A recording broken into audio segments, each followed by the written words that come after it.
బ్రహ్మదేవుడు ఉన్నాడు అక్కడ, విష్ణువు ఉన్నాడు, గడ్డం కింద బెల్లం వచ్చాడు, పైగా ఈ ఆభరణాలు పెట్టుకోమని చెప్పింది ఆయనే, ఆయన కోసమే ఈయన ధరించాడు. ఏమయ్యా ఇప్పుడు మీ చెల్లెలుగా నచ్చుతుందంటే, ఓయ్ బాబోయ్ మేమంతా అసూయపడేవింది, అంత అందంగా ఉన్నావయ్యా అని కౌస్తుభమణిని ధరించిన వాడు కూడా అసూయపడ్డాడు.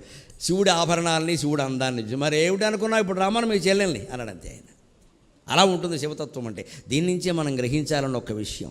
ఒక్క క్షణంలో పాముల ఆభరణాలుగా మారాయి కదా, ఒక్క క్షణంలో భస్మం సితాంగరాగంగా తెల్లని అంగరాగంగా మారింది కదా శివుని శరీరం మీద, ఒక్క క్షణంలో కపాలం కిరీటంగా మారింది కదా. శివుడు తలుచుకుంటే మన జీవితాన్ని ఒక్క క్షణంలో వైభవోపేతం చెయ్యలేడా? అది ఆలోచించాలి.